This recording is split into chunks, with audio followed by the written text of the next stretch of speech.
Bayangkan satu orang miskin, berdiri sendirian, dikelilingi 10 ulama kerajaan yang sombong dan merasa paling benar.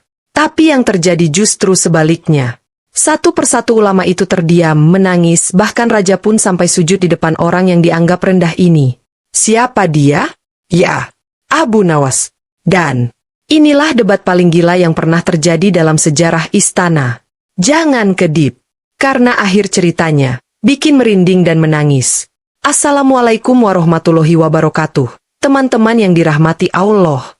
Di video ini, kita akan menyaksikan sebuah kisah luar biasa tentang debat antara Abu Nawas melawan 10 ulama istana. Bukan debat biasa, tapi debat yang membuka hati, menampar kesombongan, dan membuat satu istana tersungkur sujud karena satu kalimat dari Abu Nawas. Yuk duduk yang nyaman, siapkan hati kalian. Karena cerita ini bukan hanya menghibur, tapi juga menggugah jiwa dan menuntun kita lebih dekat pada Allah dan Rasulullah. 10 lawan 1, Abu Nawas hanya tersenyum. Suara gendang istana berdentum keras.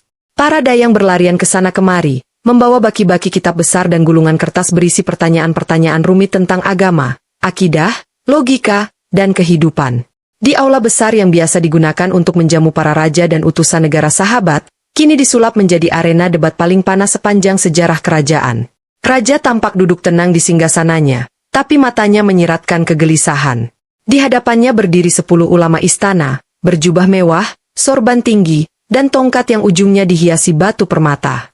Mereka dikenal sebagai ulama-ulama paling cerdas dan paling ditakuti, bukan karena kekerasannya, tapi karena kepiawaiannya dalam menjatuhkan lawan debat. Wahai raja, ujar salah satu ulama senior, kami sudah tak tahan melihat Abu Nawas selalu membuat gaduh istana dengan pemikirannya yang nyeleneh.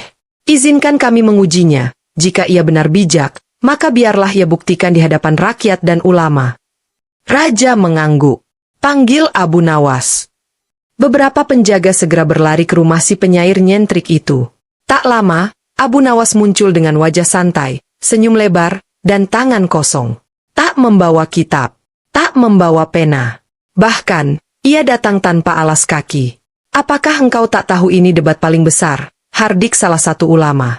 Aku tahu, jawab Abu Nawas ringan. Karena itu aku tidak membawa apapun, hanya membawa iman kepada Allah dan petunjuk dari Rasulullah. Ulama-ulama itu saling pandang. Raja pun tersenyum tipis, menikmati tontonan yang akan segera dimulai. Seorang ulama maju.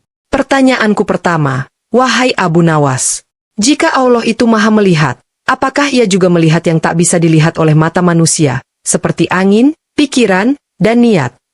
Abu Nawas hanya menatapnya sebentar. Lalu dengan tenang ia menjawab, jika mata manusia buta bisa mengenali kasih sayang hanya lewat sentuhan, maka tentu Allah yang menciptakan kasih sayang itu lebih tahu isi hati sebelum hati itu merasa. Semua terdiam. Bahkan sang ulama sendiri tak berkedip. Ulama kedua maju, wajahnya tajam. Jika engkau bijak, wahai Abu Nawas, jawablah, mana yang lebih dahulu, kehendak Allah, atau perbuatan manusia? Abu Nawas memutar badannya sebentar, lalu menunjuk ke arah pohon kurma di luar jendela istana. Mana lebih dahulu, bayangan pohon itu atau sinarnya matahari? Jika engkau menjawab bayangan, berarti engkau tak tahu asal cahaya. Jika engkau menjawab matahari, maka kau telah mengerti bahwa segala yang terjadi adalah setelah izin darinya. Para penonton mulai berdengung. 1-2 dari mereka menutup mulut karena kagum, sebagian lain mengangguk dalam diam. Raja tersenyum makin lebar. Tapi 8 ulama lainnya mulai resah. Namun Abu Nawas hanya berdiri, dengan senyum kecil dan wajah tenang seolah baru mulai bermain catur. 10 lawan 1, gumamnya pelan. Aku kira ini akan sulit. Ternyata, baru 2 saja sudah terasa seperti taman bunga. Pertanyaan perangkap, jawaban Abu Nawas malah bikin ulama merunduk. Aroma ketegangan menyelimuti aula besar itu. Para pelayan berhenti menyajikan minuman. Semua menunggu, ulama ketiga kini melangkah dengan dada membusung, matanya menatap tajam, seolah hendak menembus dada Abu Nawas. Wahai Abu Nawas, ujarnya, jika neraka adalah tempat bagi yang berdosa, apakah seorang anak kecil yang meninggal sebelum balik akan masuk surga tanpa hisab? Jika ya, apakah itu adil bagi orang dewasa yang beriman dan beramal sepanjang hidup? Pertanyaan ini tajam, licik, bernuansa fitnah intelektual. Namun, Abu Nawas tidak langsung menjawab. Ia memejamkan mata sejenak. Suasana makin tegang. Lalu ia membuka matanya dan berkata, "Wahai ulama, pernahkah engkau melihat buah mangga yang jatuh sebelum matang? Apakah engkau akan memarahinya karena belum sempat manis? Tidak. Engkau akan kasihan. Karena ia tumbuh sebentar dan terjatuh karena kehendak Allah, bukan kehendaknya sendiri. Begitulah anak kecil. Ia belum bisa memilih dosa, maka ia bukan pendosa. Dan rahmat Allah lebih luas dari hukuman, seperti langit lebih luas dari bumi." Ulama ketiga terdiam. Ia hendak bicara lagi, tapi suaranya tercekat di tenggorokan. Rakyat bersorak pelan, namun raja memberi isyarat tangan agar semua tetap tenang. Kini, ulama keempat maju. Yang ini paling pandai dalam ilmu perhitungan dan logika. "Aku tak ingin tanya soal surga atau neraka. Aku ingin kau jawab ini, jika semua yang terjadi adalah kehendak Allah, lalu di mana posisi kehendak manusia? Bukankah itu berarti kita seperti wayang, dan Allah seperti dalang?" Abu Nawas tertawa pelan. "Pertanyaanmu lucu sekali," katanya sambil mengangguk hormat. Ia kemudian menunjuk ke arah lantai, tempat sebatang jerami jatuh tertiup angin dari pintu yang terbuka. "Lihat jerami itu. Ia tak bisa menolak angin. Tapi apakah kau tahu, manusia bukan jerami. Manusia diberi hati dan akal. Dan dari semua makhluk, hanya manusia yang diberi pilihan. Kita bukan wayang. Kita adalah hamba. Tapi hamba yang punya pilihan dan dimintai pertanggungjawaban. Maka pilihan adalah ujian. Dan ujian adalah jalan menuju ridha Allah." Ulama keempat tersentak. Tangannya yang menggenggam tasbih tiba-tiba lunglai. Raja menyeringai kecil. Ia bersandar ke kursinya, seolah menyaksikan sebuah pertunjukan epik. Namun kini, para ulama mulai saling melirik gugup. 4 sudah maju. 6 masih berdiri. Tapi semua mulai merasakan satu hal. Abu Nawas tak sedang menjawab. Abu Nawas sedang mengajari. Lalu, ulama kelima melangkah. Kali ini nadanya sarkastik, wajahnya licik. "Wahai Abu Nawas," katanya keras. "Kau terkenal cerdik. Maka jawab ini, apakah Allah bisa menciptakan batu yang begitu berat, hingga ia sendiri tak bisa mengangkatnya?" Pertanyaan klasik. Sebuah jebakan teologis. Namun Abu Nawas tertawa terbahak-bahak. Lalu dengan lantang ia berkata, "Pertanyaanmu seperti bertanya, apakah Allah bisa menciptakan Tuhan lain? Jika ya, maka dia bukan Tuhan. Jika tidak, maka dia tetap Tuhan. Ketika engkau membatasi Allah dengan logikamu, maka engkau sudah menyamakan Allah dengan makhluk. Dan itu adalah kebodohan yang kau bungkus dengan kerut kening." Dabum! Kalimat terakhir itu seperti pukulan telak ke dada seluruh ulama yang ada di situ. Raja bahkan menutup mulutnya menahan tawa. Dan dari barisan belakang, terdengar seseorang berbisik. "Ini belum selesai, tapi sepertinya 10 ulama itu bakal keok semua." Abu Nawas hanya tersenyum. Tapi di dalam hatinya, ia berdoa, "Ya Allah, bukan karena aku pintar, tapi karena engkau bukakan hati mereka lewat lisan hambamu yang hina ini." Abu Nawas cuma diam. Tapi jawabannya bikin satu istana menangis. Langit mulai meredup. Sinar mentari sore menembus kaca jendela istana, menyorot tepat ke tengah ruangan, tepat ke arah Abu Nawas yang masih berdiri sendiri melawan 10 ulama paling cerdas dan paling sombong seantero kerajaan. 5 ulama sudah terdiam. Kini giliran ulama ke-6 maju ke depan. Sorban putihnya menjuntai panjang, jubahnya mengelap lantai istana yang licin. Tapi wajahnya tegang. Dan dengan suara tinggi, ia melontarkan satu pertanyaan pedas. "Abu Nawas, jika engkau begitu tahu soal Allah dan Rasulullah, jawab ini, kenapa Allah menciptakan musibah, penyakit, bencana, dan penderitaan? Bukankah itu kejam bagi yang Maha Pengasih?" Seketika istana sunyi. Semua menahan napas. Bahkan sang raja menegakkan tubuhnya. Tapi Abu Nawas tidak langsung menjawab. Ia berjalan perlahan ke arah salah satu pilar, menatap ukiran di sana, lalu berdiri menghadap semua orang. Dengan suara dalam dan lembut, ia menjawab, "Pernahkah kau melihat seorang ibu memaksa anaknya minum obat pahit?" Anak itu menangis, menjerit, menolak. Tapi si ibu tetap memberinya obat, karena ia tahu, pahit sesaat lebih baik daripada sakit yang berkepanjangan. Begitulah Allah. Ia Maha Tahu. Dan musibah seringkali adalah jalan menuju kesadaran. Kesedihan seringkali adalah tangga menuju cintanya. Bahkan luka bisa menjadi jembatan bagi orang-orang yang sombong untuk kembali sujud di hadapannya. Tiba-tiba terdengar isak tangis dari barisan tamu istana.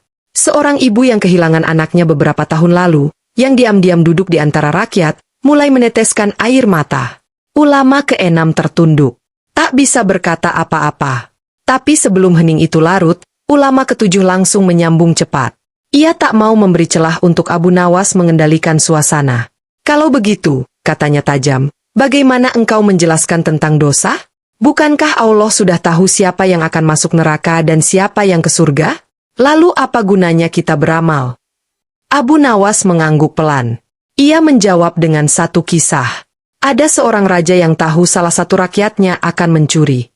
Tapi sang raja tetap memberinya kesempatan untuk hidup, bekerja, dan memilih jalan hidupnya. Sang raja tak langsung menjatuhkan hukuman, karena ia ingin sang rakyat memilih sendiri jalannya. Begitu pula Allah. Ia maha tahu, tapi dia maha adil. Dia beri kita akal dan hati, dan semua akan diadili bukan karena apa yang diketahui Allah, tapi karena apa yang kita perbuat sendiri. Kalau hidup ini sudah ditulis, maka tugas kita bukan merobek kitab takdir, tapi membaca peran kita dan berakting sebaik mungkin di atas panggung dunia. Ulama ketujuh terdiam seperti patung batu. Tak ada yang bisa menanggapi. Semua tahu, Abu Nawas bukan hanya sedang menjawab pertanyaan, tapi sedang mengobati jiwa yang sakit. Dan tiba-tiba, raja berdiri. Ia tak tahan. Ia bertepuk tangan. Tap, tap, tap. Suara itu menggema di aula istana. Diikuti para penasihat, para tamu, bahkan sebagian dari ulama yang tadi berniat menjatuhkan Abu Nawas, kini berdiri memberi tepuk tangan pelan. Abu Nawas, ujar raja sambil tersenyum, engkau belum selesai menghadapi semuanya. Masih ada 3 ulama lagi. Tapi izinkan aku mengatakan, seandainya engkau tak menjawab pun hatiku sudah luluh. Abu Nawas hanya tersenyum. Matanya basah. Tapi ia masih berdiri. Hamba belum selesai, Baginda. Karena hamba tidak menjawab untuk menang. Hamba hanya menjawab agar kita semua makin dekat kepada Allah. Ulama arogan menghina Abu Nawas. Tapi jawaban ini bikin semua orang sujud menangis. Tepuk tangan raja belum reda, ketika ulama ke-8, yang dikenal paling angkuh dan paling tajam lidahnya, maju dengan wajah sinis. Ia menatap Abu Nawas dari ujung kepala sampai kaki, lalu tertawa menghina. Wahai Abu Nawas, selama ini kau menjawab dengan kata-kata manis, kiasan, perumpamaan. Tapi adakah engkau benar-benar mengamalkan apa yang kau ucapkan? Ia mendekat dan berseru lebih keras. Kau bukan orang alim. Bajumu compang-camping, rumahmu kecil, tak punya murid, tak punya kitab, tak ada gelar. Apa pantas orang seperti kau mengajari ulama istana? Suasana langsung menegang. Rakyat yang tadi terpukau kini terdiam. Beberapa bahkan menundukkan wajah, malu menyaksikan penghinaan sedemikian rupa di hadapan raja. Tapi Abu Nawas, ia tetap berdiri tenang. Lalu ia mengangkat tangannya ke arah dada, dan menjawab dengan suara lembut namun menusuk. Jika aku butuh gelar untuk menyampaikan kebenaran, maka Fir'aun adalah guru yang lebih hebat dari Nabi Musa, karena ia punya istana, kekuasaan, dan pengikut. Jika aku harus kaya dulu untuk berkata tentang sabar, maka Rasulullah tak pantas menyuruh kita bersyukur, karena beliau pernah ikat perut dengan batu. Dan jika ilmu hanya diukur dari jubah dan sorban, maka iblis lebih dahulu beribadah daripada manusia. Tapi kesombongannya menutup seluruh amalnya. Duar! Suasana seketika meledak dengan takbir lirih dari mulut para rakyat. Allahu Akbar! Allahu Akbar! Tiba-tiba dari barisan belakang, seorang ulama muda, murid dari ulama ke-8, jatuh tersungkur sujud sambil menangis. Ya Allah, aku hampir mengikuti kesombongan guruku, tapi kalimat ini menyentakku. Tangisnya terdengar jelas. Diikuti oleh puluhan orang lain yang mulai bergetar hatinya. Bahkan sang raja pun mengusap matanya yang basah. Sementara itu, ulama ke-8 tampak terpaku, wajahnya memucat. Ia hendak berkata, tapi lidahnya keluh. Dan ia pun mundur, dengan kepala tertunduk. Kini, 2 ulama tersisa. Dan ulama ke-9 pun maju. Tapi kali ini suaranya tidak segarang sebelumnya. Ia lebih tenang, bahkan lebih hormat. Wahai Abu Nawas, katanya perlahan, aku takkan bertanya soal teologi. Tapi satu saja, jika engkau hanya diberi waktu 1 menit sebelum ajalmu datang, Apa yang akan engkau katakan kepada Allah? Semua orang terdiam. Tak ada suara. Bahkan angin pun seperti berhenti berhembus. Abu Nawas menarik napas dalam-dalam. Lalu dengan mata menatap langit, ia berbisik pelan. Aku akan berkata, Ya Allah, hamba bukan orang suci, hamba penuh dosa. Tapi hamba mencintaimu, dan mencintai Rasulullah-mu. Maka jika cinta ini tak cukup untuk masuk surgamu, izinkan hamba disiksa, asal tak jauh darimu. Tangis meledak di mana-mana. Pelayan istana menangis. Prajurit menangis. Rakyat, bangsawan, dan ulama pun sujud dalam linangan air mata. Tak ada yang bicara. Tak ada yang bisa berdiri lebih tinggi dari Abu Nawas hari itu. Ia bukan hanya menjawab pertanyaan, tapi menggetarkan jiwa. Ulama terakhir maju. Tapi Abu Nawas justru bikin raja sujud di depannya. Debat itu tinggal menyisakan satu lawan terakhir. Ulama ke-10. Ia adalah yang paling ditakuti. Dikenal sebagai ahli tafsir, ahli logika, ahli hukum, ahli retorika. Ia memiliki 1000 murid, dan setiap ucapannya dianggap fatwa di seluruh penjuru negeri. Ia melangkah perlahan, jubahnya bergoyang anggun. Tapi matanya tajam. Tajam seperti pedang. Semua yang hadir tahu, inilah lawan sesungguhnya. Yang lain hanya pengantar. Tapi yang satu ini adalah ujian akhir bagi Abu Nawas. Ulama itu membuka suara. Tenang. Dinginnya menusuk. Wahai Abu Nawas, aku sudah mendengarkan semua jawabanmu. Tapi izinkan aku menguji kejujuranmu, bukan dengan logika, bukan dengan akal, tapi dengan hatimu sendiri.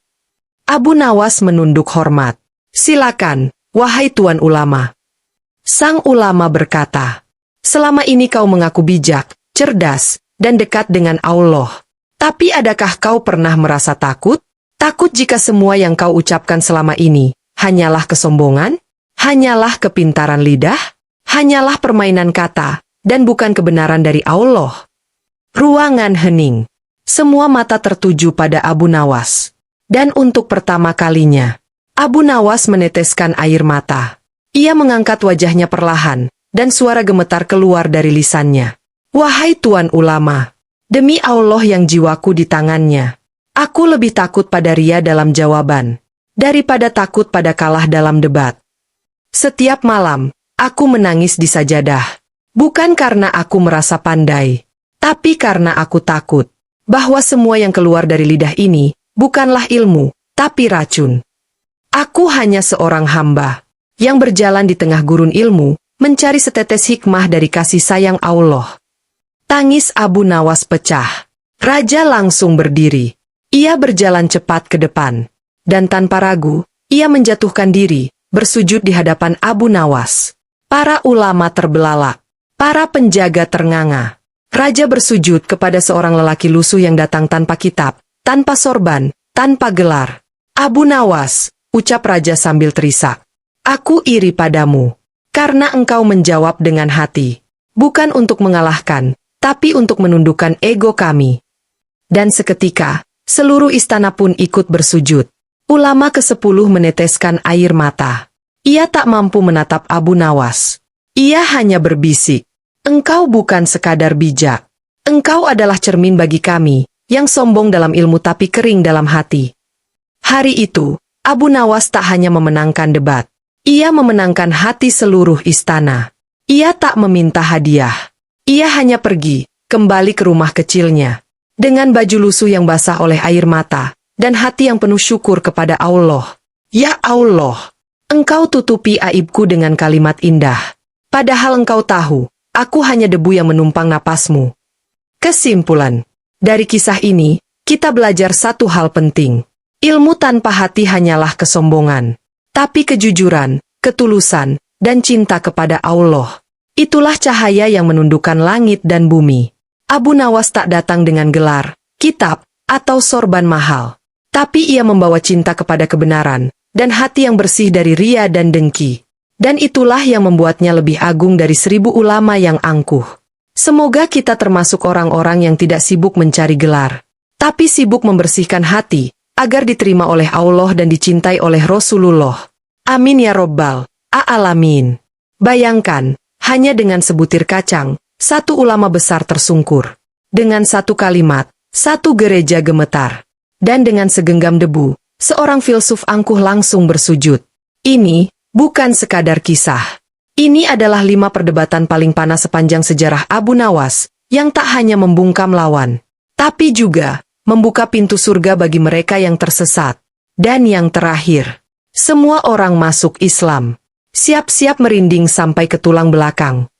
Assalamualaikum warahmatullahi wabarakatuh. Sahabat cahaya hati yang dirahmati Allah. Hari ini, kami akan membawakan kisah luar biasa yang menggetarkan jiwa, tentang Abu Nawas, sang pembela kebenaran yang menghadapi 5 perdebatan paling panas dalam hidupnya. Dari pasar yang gaduh, hingga gereja yang megah. Dari ulama sombong, hingga filsuf yang menantang Tuhan. Semuanya tumbang bukan karena pedang, tapi karena satu hal. Kebenaran, yang disampaikan dengan hikmah, cinta, dan kelembutan. Siapkan hati kalian. Cerita ini tak hanya akan membuka pikiran, tapi juga bisa membalikan iman. Debat di pasar.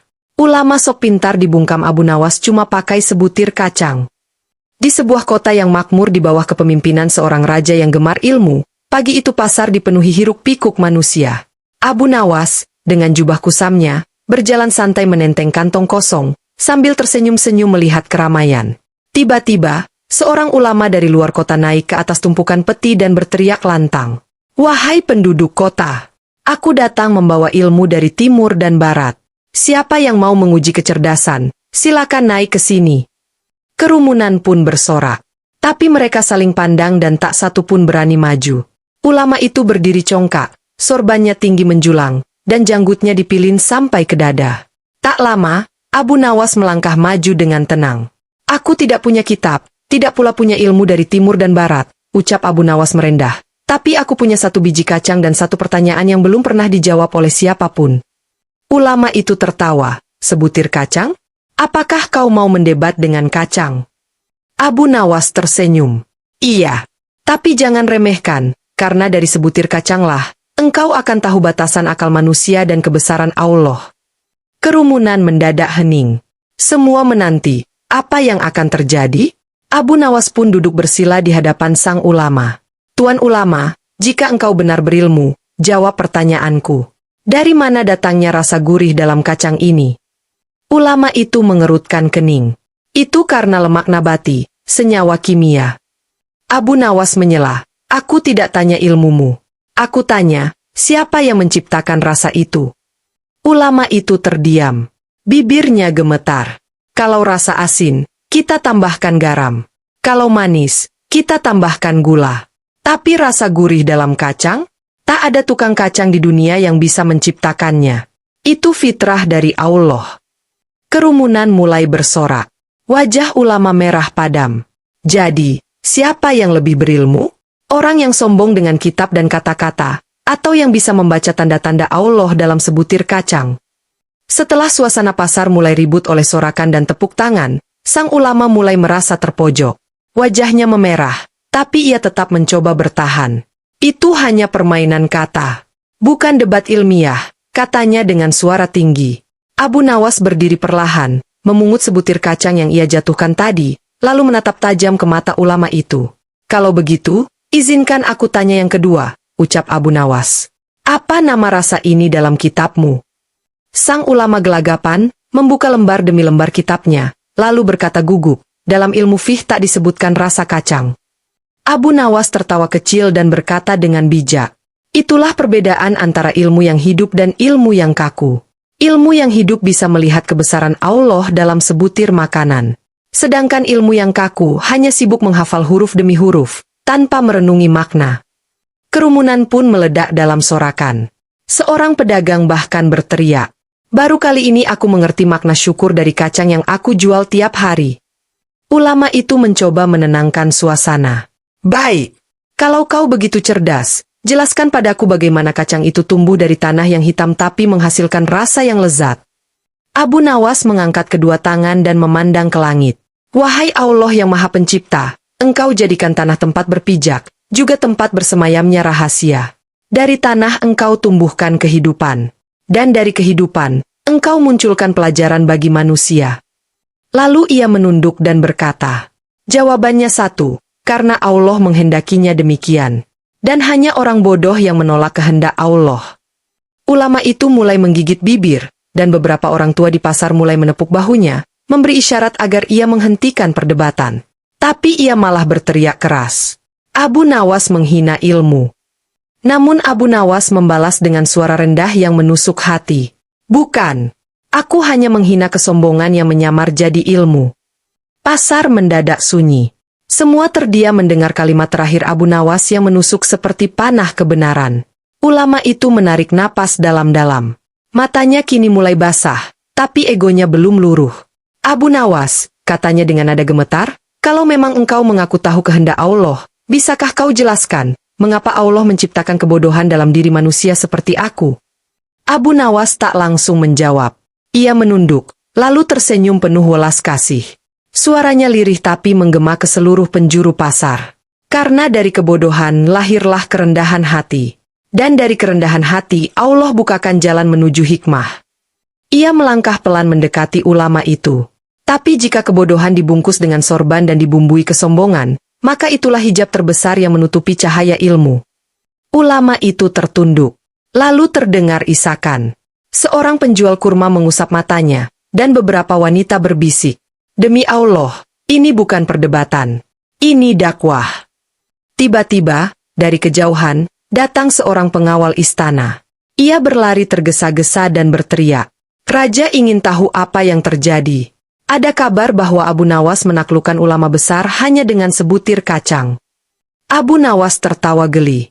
Katakan pada Baginda, bukan aku yang menaklukkan. Tapi rasa syukur kepada Allah yang membuka mata mereka. Tapi sang ulama belum menyerah. Dengan suara tercekat, ia berkata, kalau begitu, berikan aku satu pertanyaan terakhir. Jika kau bisa jawab, aku akan sujud pada kebenaran. Abu Nawas mendekat dan berbisik, apa yang lebih berat dari ilmu, lebih tajam dari pedang, lebih terang dari matahari, dan lebih manis dari madu? Sang ulama terdiam. Bibirnya bergetar. Tangannya gemetar.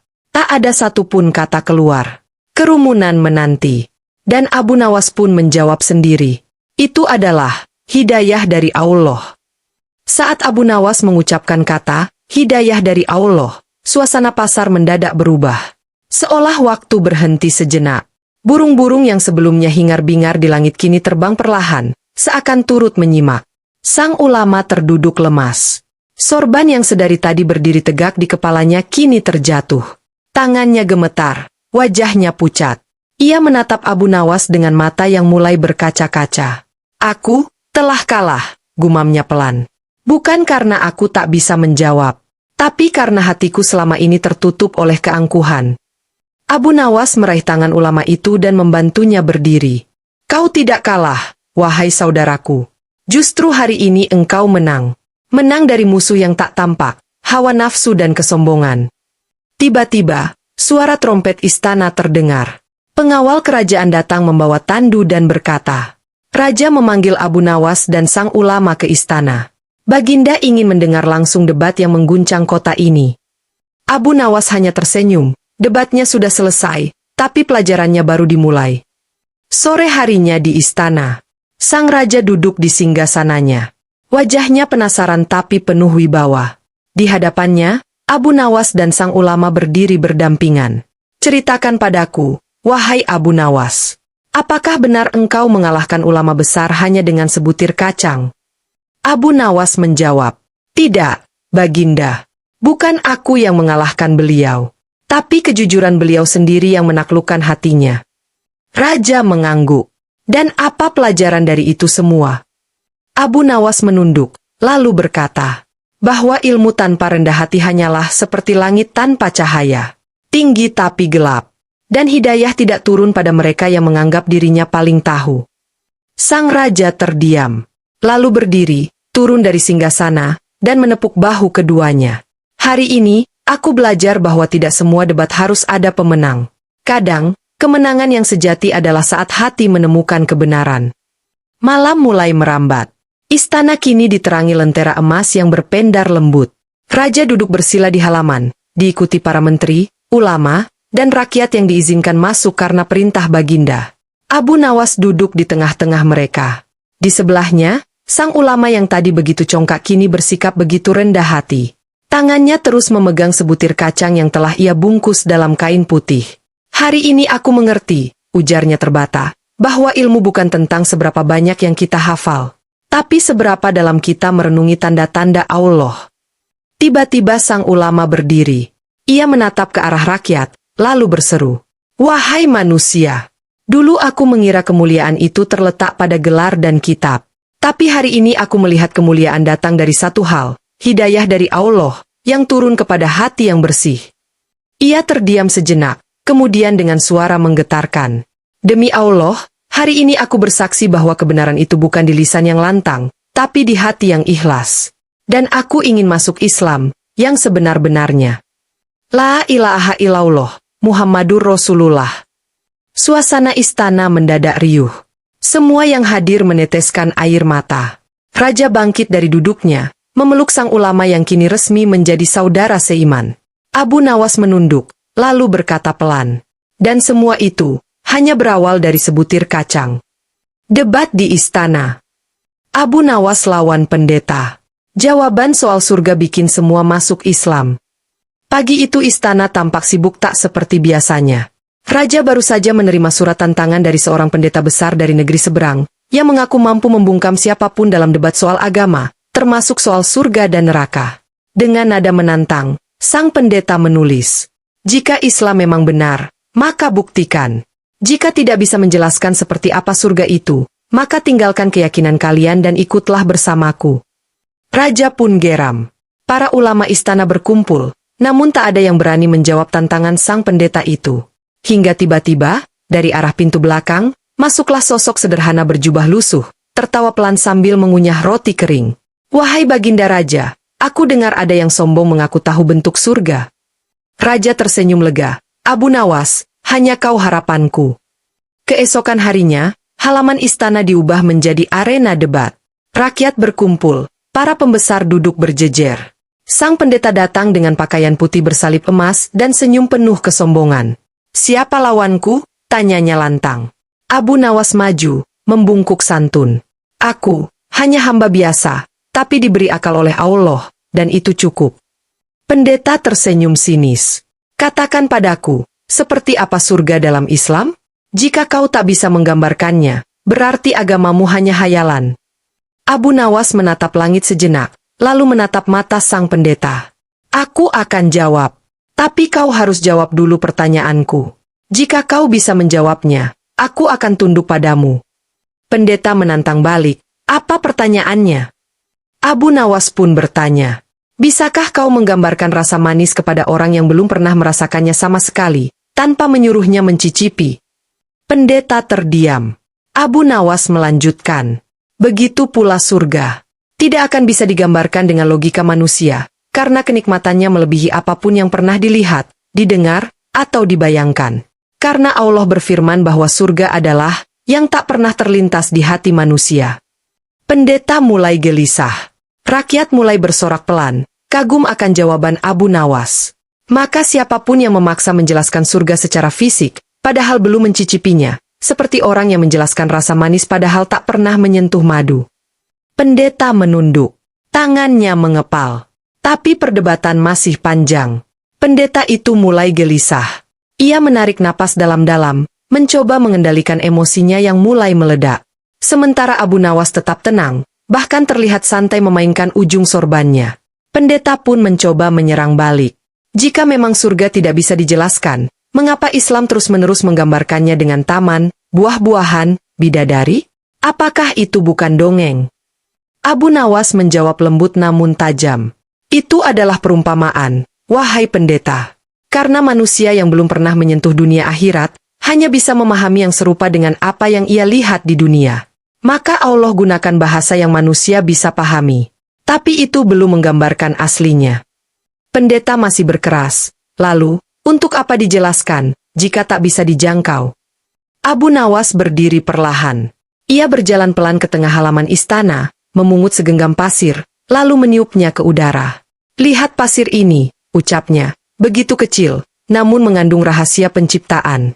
Jika Allah bisa menyimpan ilmu yang tak terhingga dalam segenggam debu, Apa yang membuatmu mengira dia tak mampu menciptakan surga yang tak terbayangkan? Pendeta kini mulai tertunduk. Keringat menetes dari dahinya. Engkau ingin bukti surga? Tanya Abu Nawas. Lihatlah langit. Lihat terbitnya matahari. Lihat anak kecil tertawa tanpa dosa. Itu semua potongan kecil dari kasih sayang Allah. Dan kasih sayangnya itulah yang membangun surga. Para menteri saling berbisik. Rakyat mulai menitikkan air mata. Bahkan raja sendiri terlihat menahan tangis. Kami menunggumu menjelaskan, tapi kau justru membuat kami merasa merindukan surga, bisik seorang ulama istana. Abu Nawas tersenyum. Karena surga bukan untuk diperdebatkan. Surga adalah untuk dirindukan. Dan kerinduan itu hanya bisa dirasakan oleh hati yang lembut, bukan lidah yang suka menang sendiri. Pendeta terdiam, tak bisa menjawab. Abu Nawas duduk kembali. Tapi perdebatan belum selesai. Pendeta itu mulai goyah. Ia merasa seperti berdiri di atas pasir yang diguyur ombak. Ia datang dengan sombong dan penuh tantangan, tapi justru di hadapannya kini, seorang pria sederhana meruntuhkan keangkuhannya, bukan dengan kekerasan, tapi dengan hikmah. Namun ia belum menyerah. Kalau kau begitu yakin bahwa surga adalah sesuatu yang tak bisa dijelaskan, maka bagaimana caramu memastikan itu benar-benar ada? Katanya dengan nada menantang. Abu Nawas tersenyum tenang. Wahai pendeta, apakah kau pernah melihat akal pikiranmu? Tidak, jawabnya cepat. Tapi kau percaya akal itu ada? Ya, tentu. Abu Nawas mengangguk. Begitu juga surga. Kita tidak bisa melihatnya hari ini, tapi tanda-tandanya nyata. Dalam keadilan Allah. Dalam janjinya. Dalam kerinduan jiwa yang selalu ingin pulang ke tempat yang abadi. Pendeta membungkam. Abu Nawas berdiri dan melangkah maju ke arah sang pendeta. Suaranya menggetarkan istana. Bukankah dalam kitab-kitab terdahulu juga dijelaskan tentang surga dan neraka? Apakah karena engkau tak bisa melihatnya hari ini, maka engkau mengingkarinya? Lalu, di mana letak keimananmu? Pendeta mulai gemetar. Abu Nawas mendekat sedikit lagi. Kau bilang engkau meyakini Allah. Tapi kau ragukan janjinya tentang surga? Maka kau bukan sedang menyerang aku, tapi kau sedang menggugat Tuhanmu sendiri. Sontak, seluruh istana terdiam. Tak ada satupun yang berani bicara. Bahkan para ulama yang biasanya gemar berdiskusi pun kini hanya menunduk, kagum dan takut akan hikmah dari ucapan Abu Nawas. Sang raja menatap pendeta dengan tajam. Apakah engkau masih ingin melanjutkan debat ini? Tanyanya dengan suara berat. Pendeta menelan ludah. Ia melihat wajah rakyat, wajah para menteri, dan wajah raja. Semuanya seperti menantinya berkata jujur, bukan menang. Akhirnya ia berkata, aku butuh waktu. Abu Nawas menunduk sopan. Carilah waktu sebanyak yang kau mau. Tapi ingat, waktu yang paling berharga adalah ketika hatimu masih lembut untuk menerima kebenaran. Malam pun tiba. Istana perlahan sepi. Pendeta itu duduk sendiri di taman kerajaan, menatap langit penuh bintang. Ia merenung dalam diam, memutar kembali setiap kata Abu Nawas yang menusuk hatinya satu persatu. Surga bukan untuk diperdebatkan. Surga adalah untuk dirindukan. Kalimat itu berputar di kepalanya seperti angin ribut. Untuk pertama kalinya dalam hidupnya, ia merasa ilmu yang selama ini ia banggakan, tak sanggup menjawab kerinduan jiwanya sendiri. Tiba-tiba, langkah ringan mendekat dari arah belakang. Itu Abu Nawas, membawa 2 gelas air dan duduk di sampingnya. Kau belum tidur, wahai pendeta? Tanya Abu Nawas pelan. Pendeta menggeleng, hatiku belum tenang. Abu Nawas menyerahkan 1 gelas air. Ini hanya air biasa. Tapi jika kau minum dengan syukur, rasanya bisa seperti embun surga. Pendeta tersenyum kecut, lalu meminum perlahan. Tangannya masih gemetar. Abu Nawas, mengapa kau tidak pernah marah meskipun aku terus menantangmu? Abu Nawas menjawab, karena aku bukan membalasmu. Aku sedang mengobati luka dalam hatimu. Dan luka tidak bisa sembuh dengan kemarahan, hanya dengan kasih sayang Allah. Mata pendeta mulai basah. Aku datang dengan angkuh. Tapi kau menyambutku dengan ilmu dan kelembutan. Aku datang untuk mempermalukanmu, tapi engkau malah memuliakan aku. Abu Nawas meletakkan tangan di dadanya. Karena Rasulullah mengajarkan kita, bahwa dakwah bukan soal menang debat, tapi soal menanam cinta, hingga hidayah tumbuh di dalam hati orang yang paling keras sekalipun. Pendeta itu akhirnya menangis. Aku mulai percaya bahwa Islam bukan hanya agama yang kuat dalam argumen, tapi lembut dalam kebenaran. Abu Nawas tak menjawab. Ia hanya menepuk bahu sang pendeta dan berkata, "Tidurlah malam ini, dan mintalah pada Allah, agar jika benar ini jalannya, Dia akan bukakan hatimu dengan cahaya." Malam pun berlalu dengan sunyi. Tapi dalam sunyi itulah, hidayah mulai turun, seperti embun yang jatuh tanpa suara. Pagi hari pun tiba. Langit istana cerah, tapi hati para penghuni istana jauh lebih cerah. Seluruh rakyat telah mendengar bahwa sang pendeta yang kemarin begitu angkuh, kini berubah wajah. Ia berdiri di tengah halaman istana. Wajahnya tak lagi congkak, sorban salibnya telah ditanggalkan. Ia memakai jubah putih sederhana, pemberian Abu Nawas. Sang raja, para menteri, ulama, dan rakyat berkumpul kembali. Semua menanti apa yang akan diucapkan pendeta itu pagi ini. Dengan suara bergetar namun yakin, ia berkata, "Wahai raja, wahai seluruh rakyat, aku datang ke negeri ini dengan kesombongan. Aku datang membawa niat menaklukkan." Ia terdiam sejenak, menunduk dalam-dalam. Tapi ternyata, akulah yang ditaklukkan. Bukan oleh pedang, bukan oleh kekuasaan, tapi oleh ilmu yang lembut, dan hati yang penuh kasih. Matanya berkaca-kaca. Abu Nawas bukan hanya menjawab pertanyaanku, tapi dia juga menjawab keresahan jiwaku. Dan hari ini, aku bersaksi. Ia menarik napas dalam-dalam, lalu mengucap dengan lantang, "La ilaha illallah, Muhammadur Rasulullah." Istana berguncang oleh takbir. Allahu Akbar. Allahu Akbar. Allahu Akbar. Orang-orang menangis, sebagian bersujud syukur, dan raja sendiri bangkit dari singgasananya lalu memeluk pendeta itu. Raja berkata haru, "Hari ini adalah hari kemenangan, bukan atas perdebatan, tapi atas sebuah jiwa yang menemukan jalannya." Abu Nawas menunduk rendah. Ia tak berkata sepatah kata pun. Tapi di matanya, terlihat tetesan air bahagia. Seorang pemuda bertanya lirih, "Wahai Abu Nawas, kenapa engkau tidak bergembira, padahal engkau yang menyebabkan ini semua?" Abu Nawas menjawab, "Karena ini bukan kemenangan milikku. Ini kemenangan Allah atas hambanya. Aku hanya alat. Dan alat yang baik, tidak patut sombong karena dipakai oleh tangan yang maha suci." Pertanyaan anak kecil. Tapi Abu Nawas bikin biara geger dan semua masuk Islam. Hari itu, Abu Nawas sedang berjalan melewati sebuah dusun kecil di perbatasan negeri. Ia hendak mengunjungi sahabat lamanya, namun tak disangka, ia melihat kerumunan besar di depan sebuah biara megah milik kaum pendeta. Suasana tampak gaduh. Di tengah kerumunan, seorang anak kecil yatim piatu berdiri gemetar, dikelilingi para pendeta dan biarawan yang tampak kesal. "Berani sekali kau menghina keimanan kami hanya karena satu pertanyaan konyol." Anak itu menangis, suaranya lirih. "Aku hanya bertanya, siapa yang menciptakan Allah?" Serentak para pendeta berteriak, "Pertanyaan itu haram. Tidak boleh ditanyakan." Tapi si anak, dengan polosnya menjawab, "Kalau semua diciptakan, berarti yang menciptakan juga ada penciptanya, kan?" Mendengar itu, Abu Nawas segera maju. Ia mengangkat tangan, lalu berkata tenang, "Tunggu, biarkan aku menjawabnya." Pendeta tua di depan biara memicingkan mata. "Siapa kau? Jangan ikut campur."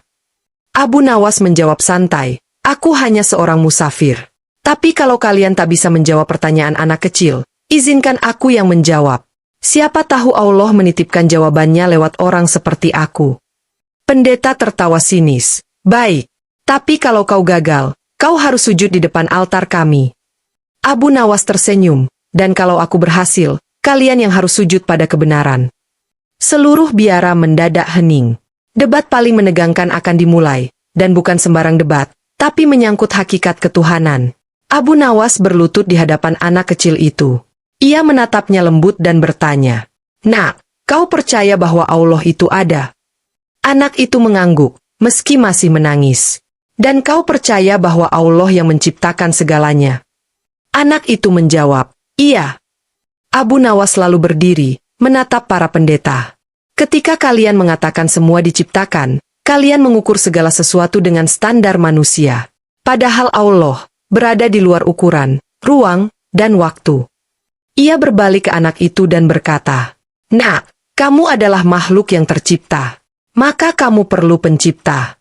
Tapi Allah adalah yang maha awal dan maha akhir. Dia tidak diciptakan, karena kalau dia diciptakan, maka dia bukan Tuhan." Pendeta tua menyela, "Itu hanya permainan kata."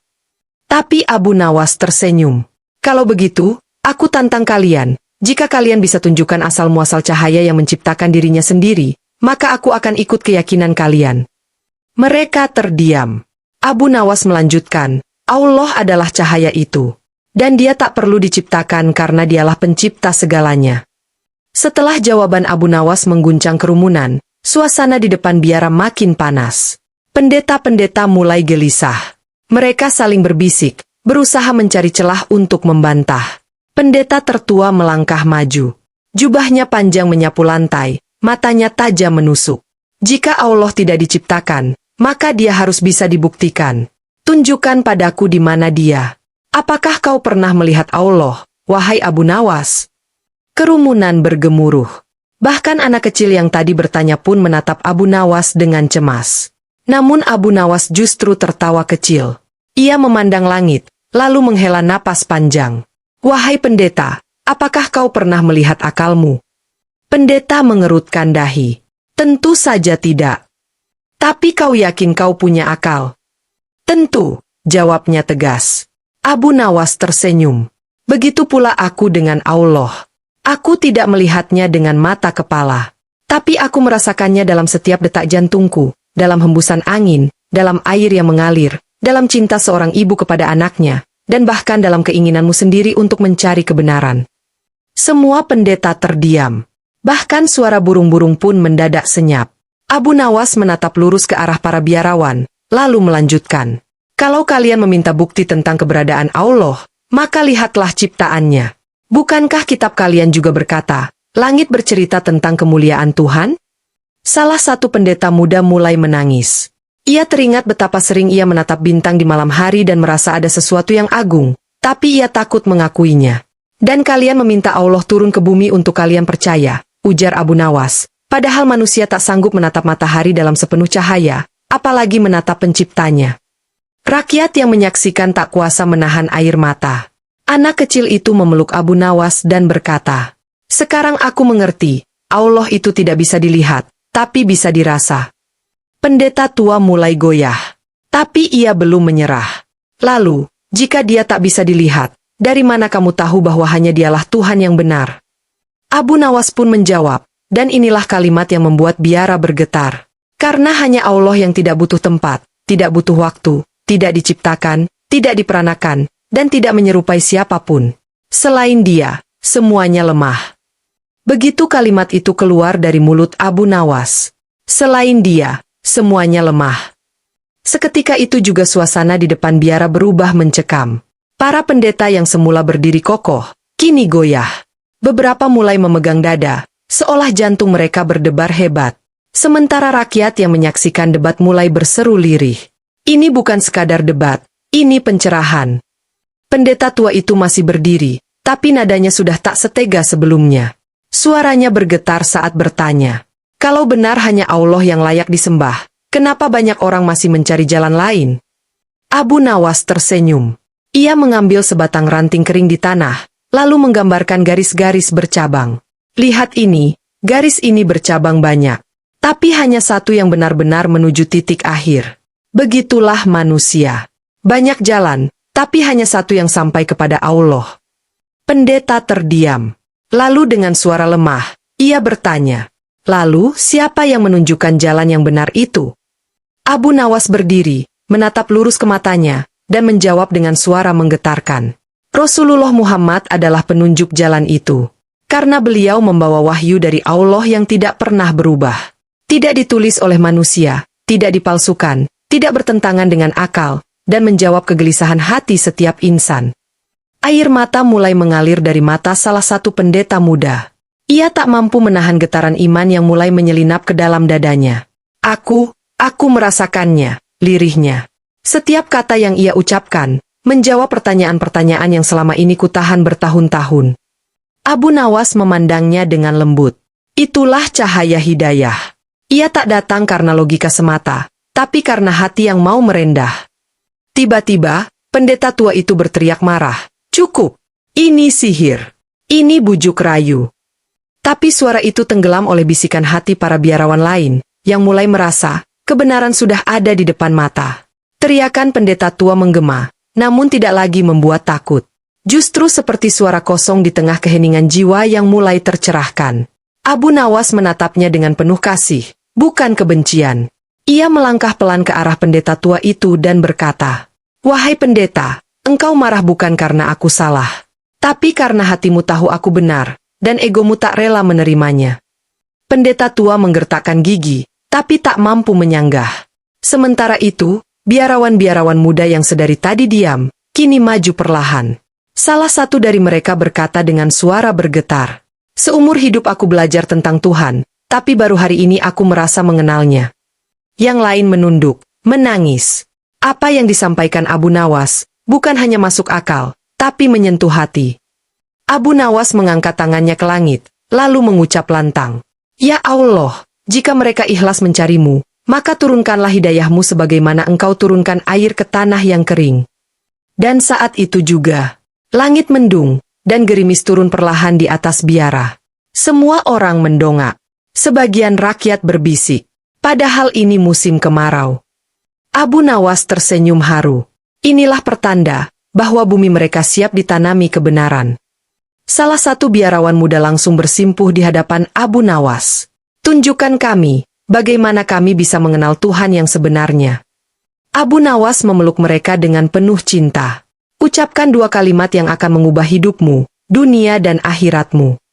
Dan satu persatu, mereka mulai mengucap, "La ilaha illallah, Muhammadur Rasulullah." Tangis pecah di seluruh pelataran biara. Anak kecil yang awalnya hanya ingin tahu, kini menjadi saksi hidayah menembus dinding-dinding keras yang selama ini tak pernah tersentuh. Langit perlahan cerah setelah gerimis berhenti. Tanah di sekitar biara basah, tapi hati yang tadinya tandus kini subur oleh hidayah dari Allah. Abu Nawas berdiri di depan tangga biara, dikelilingi para biarawan yang telah mengucapkan syahadat. Mereka menangis, memeluk satu sama lain, dan bersujud ke arah kiblat, meski masih belajar caranya. Sang anak kecil, yang tadi dianggap pengganggu, kini didudukan di atas panggung oleh para rakyat. "Kau telah menjadi sebab, wahai anakku," kata Abu Nawas sambil mengusap kepalanya. "Pertanyaanmu mungkin sederhana, tapi jujur. Dan kejujuran hati, itulah yang membawa cahaya." Sementara itu, pendeta tua berdiri gemetar di depan pintu biara. Matanya merah, sorban besar yang dulunya dibanggakan kini tampak berat di pundaknya. Ia menatap sekeliling, semua muridnya telah memeluk Islam. Ia menunduk, lama sekali. Lalu akhirnya, lututnya lemas. "Aku kalah, bukan oleh debat, tapi oleh kebenaran yang tak bisa kutolak," ucapnya pelan. Abu Nawas menghampirinya. "Engkau tidak kalah, wahai pendeta.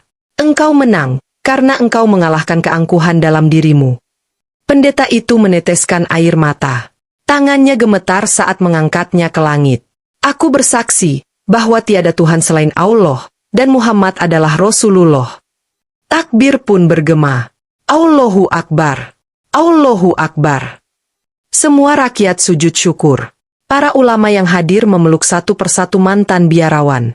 Dan anak kecil itu tak kuasa menahan tangis saat Abu Nawas memeluknya dan berkata, "Terkadang, Allah tidak memilih ulama untuk menyadarkan manusia, tapi seorang anak yang bertanya dengan tulus." Debat gila di gereja. Abu Nawas ditanya soal Tuhan tiga, jawabannya bikin semua sujud. Sebuah kabar aneh menyebar dari mulut ke mulut. Abu Nawas diundang ke dalam gereja besar di pusat kota. Bukan untuk berkunjung, tapi untuk didebat habis-habisan oleh 3 orang tokoh agama besar yang terkenal karena keilmuannya yang tajam dan lidahnya yang tajam pula. Undangan resmi itu berbunyi, "Jika kau merasa keyakinanmu paling benar, maka datanglah. Kami akan ajukan satu pertanyaan yang sudah membuat banyak orang Islam ragu. Jika kau gagal menjawab, kami akan menyatakan kemenangan iman kami di hadapan semua rakyat." Raja sempat melarang Abu Nawas pergi. "Mereka memancingmu ke tempat mereka. Mereka ingin mempermalukan Islam di depan umum." Tapi Abu Nawas hanya tersenyum. "Tenang Baginda. Jika yang dipertaruhkan adalah kebenaran, maka aku tidak takut, karena aku membawa cahaya." Dan benar saja. Pagi itu, seluruh kota berkumpul di depan gereja besar. Abu Nawas datang dengan jubah lusuhnya, membawa tongkat dan seutas tali. Ia tampak tenang, sementara 3 pendeta duduk megah di mimbar gereja. Salah satu dari mereka berdiri. "Selamat datang, Abu Nawas. Katakan padaku, jika Tuhan hanya satu, mengapa kitab kami menyebutkan Bapa, Anak, dan Roh Kudus? Apakah kau menyangkal ketiganya?" Gema suara itu bergelora. Rakyat menahan napas. Semua mata menatap ke arah Abu Nawas. Ia tersenyum santai, lalu berkata, "Sebelum aku jawab, izinkan aku bertanya. Jika aku mengambil 1 butir api, lalu menyalakan 3 lilin, apakah aku telah menciptakan 3 api?" Pendeta menjawab cepat, "Tidak, itu tetap 1 api." Abu Nawas mengangguk. Begitu pula Allah. Dia satu, tidak terpecah, tidak berubah bentuk, dan tidak pernah terbagi. Yang kalian buat adalah bayangan-bayangan dari pemahaman manusia yang terbatas. Dan bayangan, bukanlah Tuhan. Pendeta kedua berdiri. "Kalau begitu, mengapa kamu menolak konsep Tuhan dalam 3 wujud?" Abu Nawas menjawab mantap. "Karena Tuhan sejati tidak butuh manifestasi. Dia tidak lahir, tidak pula diperanakan. Dan tak ada satupun yang setara dengannya. Itu bukan pendapatku, tapi kalam dari Allah sendiri." Suasana gereja hening. Rakyat berdesakan ingin mendengar lebih dekat. Abu Nawas melanjutkan, "Jika Tuhan itu satu, mengapa harus dibagi 3? Apakah keesaan itu kurang cukup? Ataukah manusia yang terlalu lemah hingga harus memecah Allah demi memahaminya?" Pendeta ketiga mulai pucat. Tapi debat belum usai. Ketiga pendeta mulai saling pandang. Mereka datang dengan kepercayaan tinggi bahwa Abu Nawas akan terpancing emosi, atau minimal, salah menjawab. Tapi justru sebaliknya, ucapan Abu Nawas menohok logika dan meruntuhkan keangkuhan mereka perlahan-lahan. Pendeta pertama mencoba menyergah. "Baiklah, kalau begitu jawab ini, kami percaya bahwa Tuhan menjelma dalam bentuk manusia untuk menyelamatkan dunia. Bukankah itu bentuk cinta yang agung?" Abu Nawas mengangguk pelan, lalu bertanya, "Jika seorang raja mencintai rakyatnya, apakah ia harus berubah menjadi rakyat jelata untuk bisa menolong mereka?" Pendeta tercekat. "Tentu tidak." Abu Nawas melanjutkan dengan suara pelan namun mengguncang.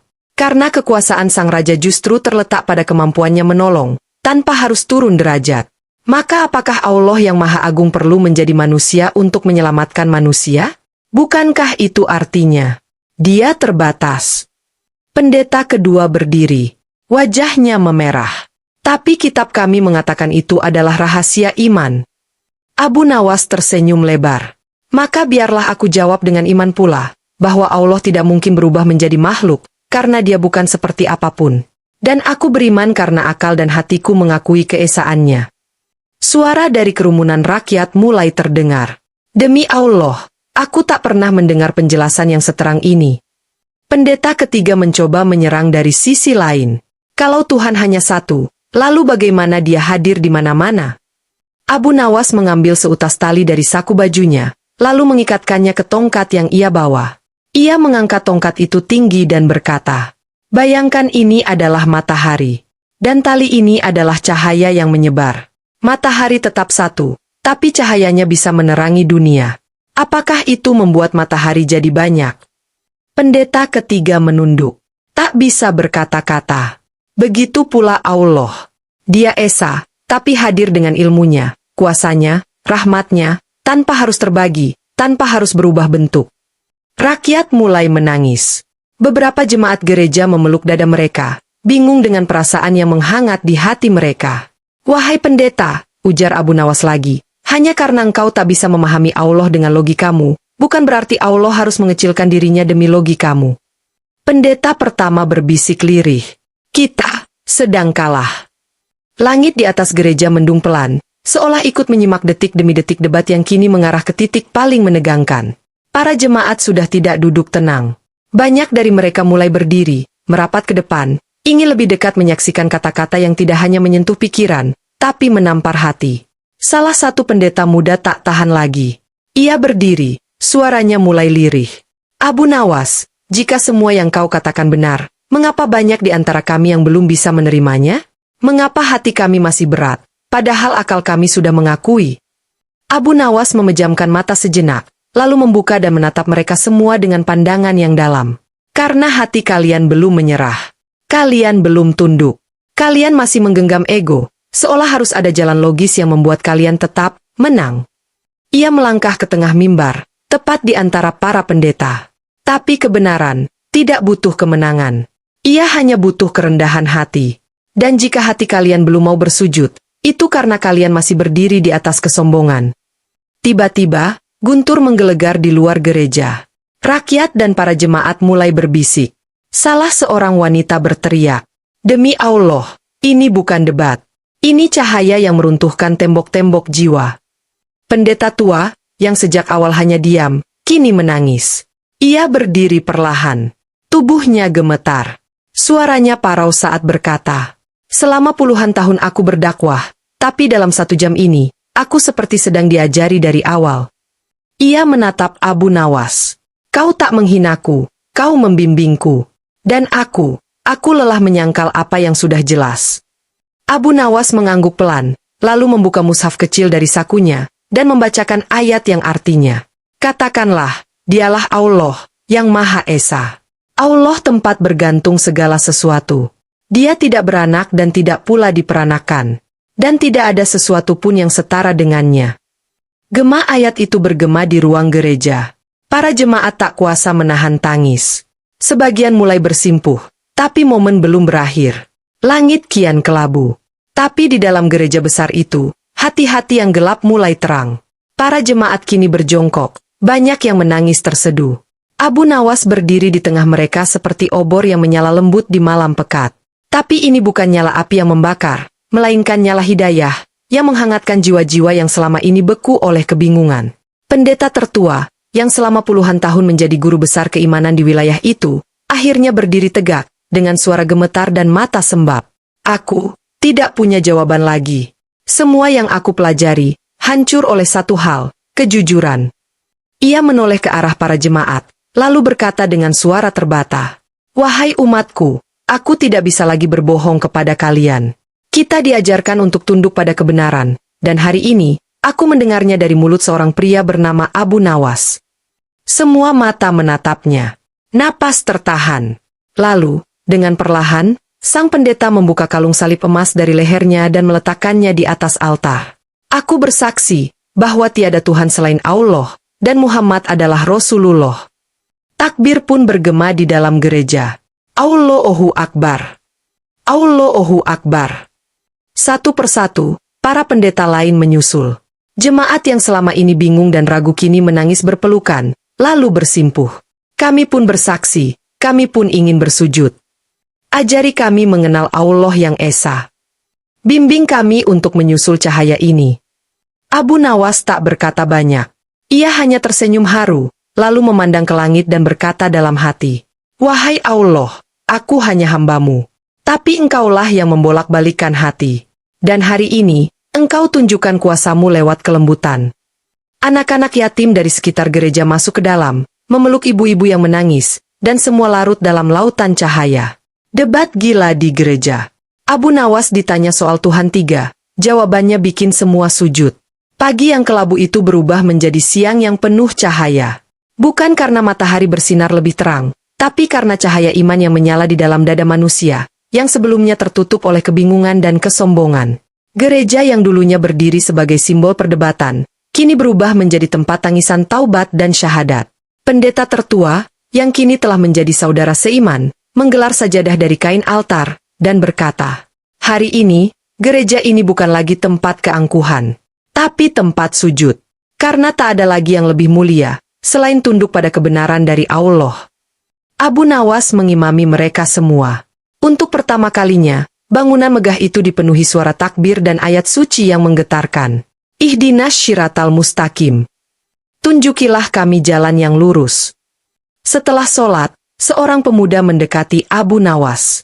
"Wahai Tuan, bagaimana engkau bisa begitu yakin saat semua orang di ruangan ini menentangmu tadi?" Abu Nawas menjawab lembut, "Karena aku tidak datang membawa amarah. Aku datang membawa cahaya. Dan cahaya tidak pernah kalah dari gelap. Bahkan jika hanya satu lilin, ia tetap bisa mengusir seluruh malam. Rakyat yang berkumpul di luar gereja pun akhirnya diperbolehkan masuk. Mereka menyaksikan dengan mata kepala sendiri, seluruh pemuka gereja telah masuk Islam. Raja yang mengirim pengawal rahasia untuk memantau dari jauh langsung datang dan memeluk Abu Nawas. Wahai sahabatku, aku telah melihat banyak kemenangan. Tapi kemenangan ini membuatku menangis. Abu Nawas menunduk. Ini bukan kemenanganku, Baginda, tapi kemenangan hidayah. Dan siapa yang meremehkannya, berarti meremehkan kuasa Allah. Debat terakhir di istana. Abu Nawas bungkam ateis, semua orang langsung masuk Islam. Hari itu, istana gempar. Seorang filsuf terkenal dari negeri jauh, yang tak percaya adanya Tuhan, datang menantang langsung ke kerajaan. Dengan jubah hitam panjang, suara berat, dan mata tajam menusuk, ia berkata lantang di hadapan raja dan para ulama. Aku datang bukan untuk perang, tapi untuk membuka mata kalian. Tidak ada Tuhan. Yang ada hanya sebab dan akibat. Kalian percaya pada sesuatu yang tak pernah kalian lihat. Para ulama menunduk.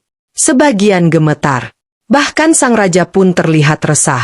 Siapa yang mau menjawab orang ini? Tanya Baginda. Tak ada yang berani menjawab. Hingga, dari sisi kanan istana, masuklah Abu Nawas. Jubahnya sederhana, langkahnya ringan, tapi matanya bersinar tajam. Ia menunduk di hadapan raja, lalu melangkah ke tengah ruangan. Kau datang jauh-jauh hanya untuk bicara sebab akibat? Maka mari kita bicara dengan akal dan hati. Filsuf itu menyeringai, ayo, aku tidak takut dengan kata-kata. Abu Nawas tak langsung menjawab.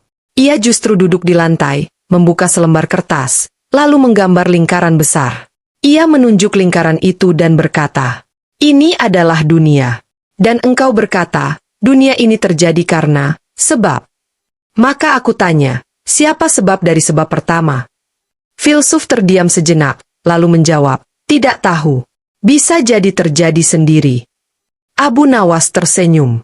Kalau begitu, engkau percaya pada sesuatu yang terjadi sendiri tanpa sebab, tapi menolak ketika kami mengatakan bahwa Allah lah yang menciptakan segala sebab. Suara rakyat di belakang mulai riuh.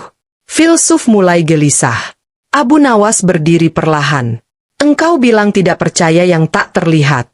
Maka apakah kau bisa melihat akalmu, cintamu, logikamu? Tapi kau tetap yakin itu ada, bukan? Filsuf mencoba melawan, tapi semua itu bisa dirasakan. Abu Nawas pun menatap matanya dalam-dalam dan menjawab.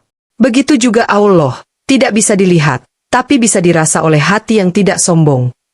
Sang filsuf terdiam. Untuk pertama kalinya, wajahnya terlihat bingung. Tapi Abu Nawas belum selesai. Debat terakhir di istana. Abu Nawas bungkam ateis, semua orang langsung masuk Islam. Sang filsuf mulai gelisah. Bibirnya kaku, matanya liar mencari pembenaran. Tapi Abu Nawas justru berjalan pelan ke tengah ruangan dan memungut segenggam tanah dari pot tanaman istana. Wahai filsuf, kau percaya dunia ini terjadi dari ledakan besar, dari materi, dari kebetulan, dari reaksi. Tapi aku tanya, jika tanah ini kutabur ke atas, apakah bisa membentuk wajahmu tanpa campur tangan siapapun? Filsuf itu tersinggung. Tentu tidak. Abu Nawas mendekat, menatap tajam.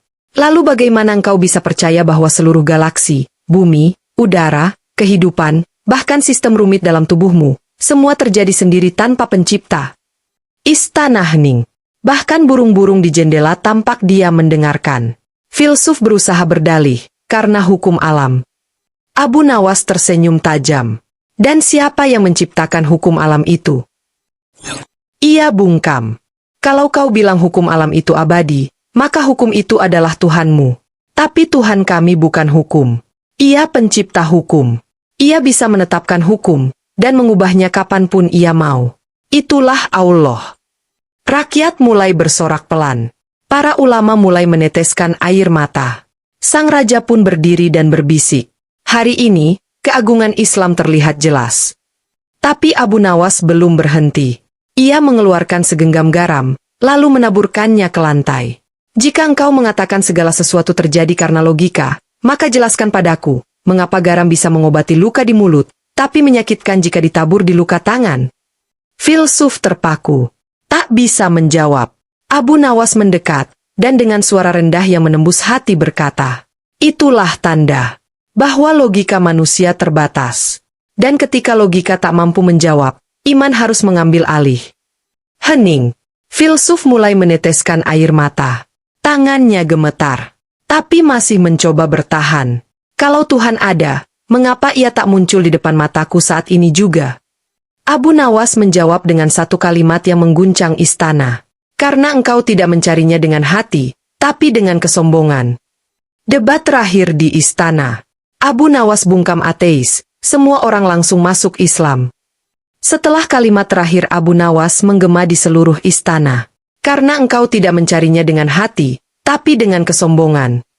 Tak ada satupun yang berani bernafas keras. Hening. Mencekam. Tapi bukan karena ketakutan, melainkan karena getaran kebenaran yang menggetarkan dada. Sang filsuf kini berdiri kaku. Dahi berkeringat. Lidahnya keluh. Ia menunduk. Dan untuk pertama kalinya, ia berkata lirih, "Aku tidak pernah terpikir sejauh itu." Abu Nawas mendekat perlahan.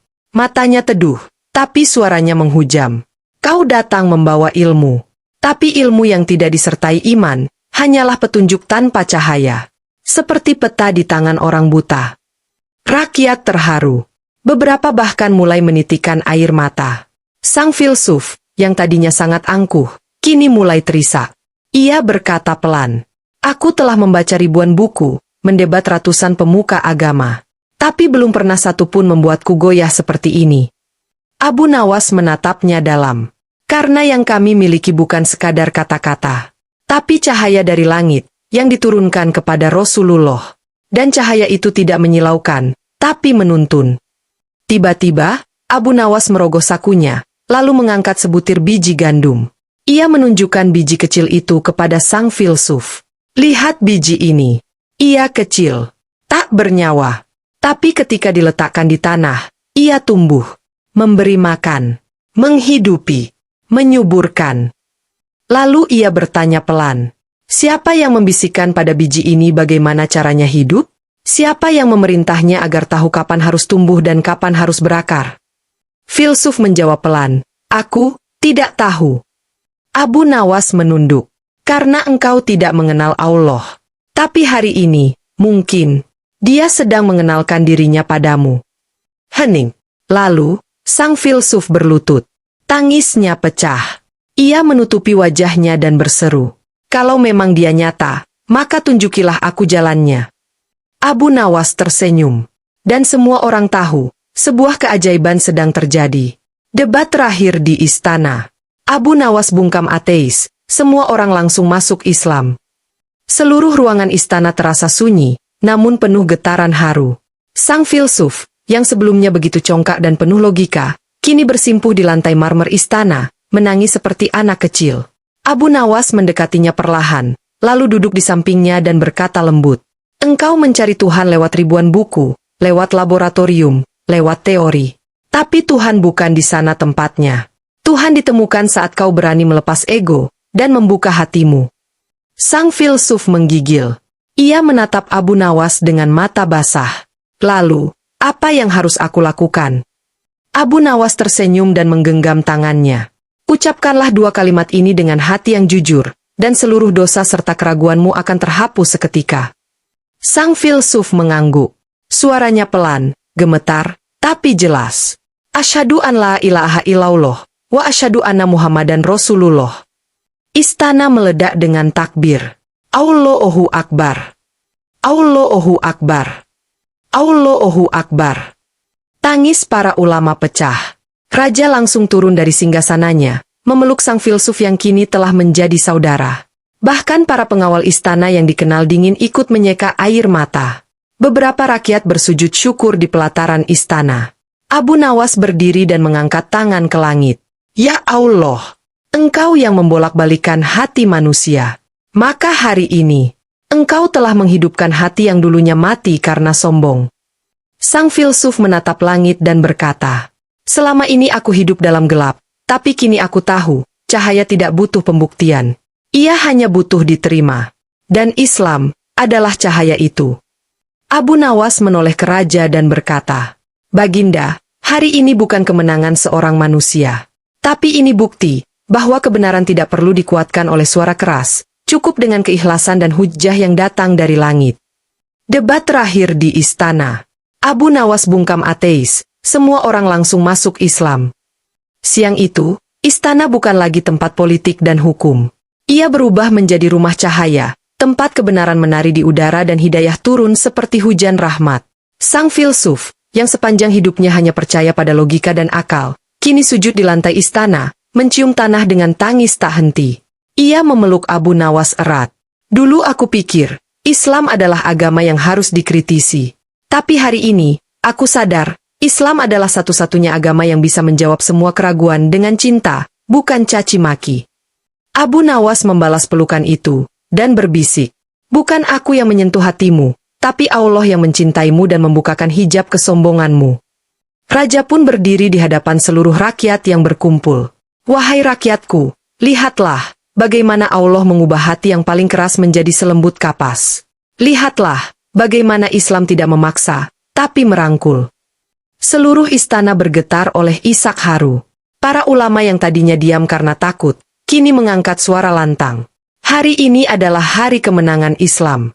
Bukan dengan pedang, tapi dengan cahaya ilmu. Dan yang paling menyentuh, anak-anak yatim yang duduk di sisi istana bersorak gembira. Mereka berlarian ke arah Abu Nawas, memeluk kakinya dan berkata, "Wahai Abu Nawas, engkau bukan hanya menangkan debat, tapi engkau juga menangkan hati." Abu Nawas menatap langit, dan dengan suara lirih ia berkata, "Wahai Allah, jika ini akhir dari semua debat, maka jadikanlah ia awal bagi kebangkitan cahaya Islam di seluruh penjuru bumi." Azan berkumandang.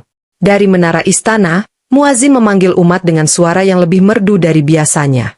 Dan yang luar biasa, sang filsuf, kini ikut berdiri di barisan solat, menjadi makmum pertama dari hidup barunya. Kesimpulan. Dan begitulah sahabat sekalian. 5 perdebatan paling panas yang pernah dihadapi Abu Nawas. Bukan hanya membuat lawan kalah bicara, tapi juga mengantar mereka pada hidayah dan sujud kepada Allah. Dari sebutir kacang di pasar, dari seorang anak kecil yang polos, sampai filsuf yang angkuhnya menembus langit. Semua akhirnya tunduk saat kebenaran datang dari hati yang ikhlas.